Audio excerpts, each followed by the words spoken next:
ভূপতিনগরের ঘটনায় সেখানে গিয়ে প্রবলভাবে সরব হয়েছেন বিরোধী দলনেতা শুভেন্দু অধিকারী। আর এরই মধ্যে ভূপতিনগর কাণ্ডে তৎপর জাতীয় তফসিলি কমিশন। পূর্ব মেদিনীপুরের পুলিশ সুপারকে নোটিশ জাতীয় তফসিলি কমিশনের। আপনাদের আরও একবার জানাবো, ভূপতিনগর কাণ্ডে এবার তৎপর জাতীয় তফসিলি কমিশন। পূর্ব মেদিনীপুরের পুলিশ সুপারকে নোটিশ। রাজীব চক্রবর্তী আমাদের প্রতিনিধি রয়েছেন আমাদের সঙ্গে। রাজীব, কি খবর পাচ্ছ?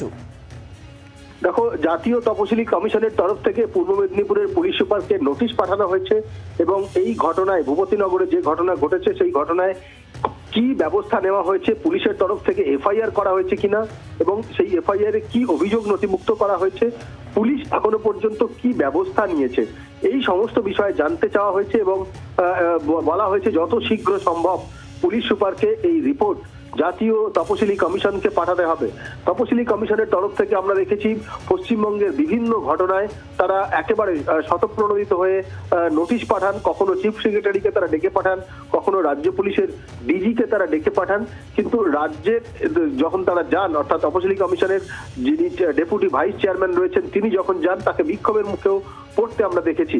আর এবার ভূপতিনগরের ঘটনায় যখন রাজ্যের বিরোধী দলনেতা তিনি আজকেই বলেছিলেন যে তারা অভিযোগ জানিয়েছেন তফসিলি কমিশনকে এবং পুরো ঘটনায় তিনি রাজ্য সরকার, রাজ্যের প্রশাসনকে তিনি দায়ী করছেন, জেলা প্রশাসনকে। তারপরেই কিন্তু তফসিলি কমিশন তারা নড়ে চড়ে বসেছে এবং তফসিলি কমিশন রাজ্যের জেলার পুলিশ সুপারকে তিনি নোটিশ পাঠিয়েছেন এবং রাজ্য সরকারকে একটি রিপোর্ট তারা তলব করেছে রিপোর্ট দেওয়ার জন্য।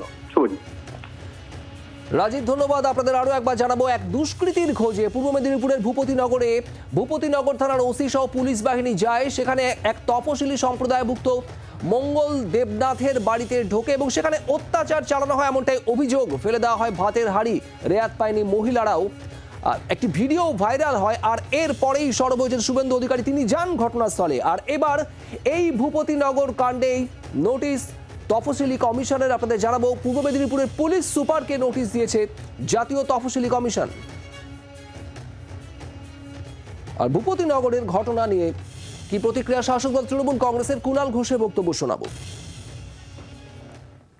এখন কেউ যদি তার বিরুদ্ধে কোনো অভিযোগ থাকে, তাকে যদি ধরতে যাওয়া হয় বা তার সঙ্গে কথা বলতে পুলিশ যায়, তার জাতি, ধর্ম, বর্ণ দেখে যেতে গেলে তাহলে আর আইন শৃঙ্খলা বলে কিছু থাকে না।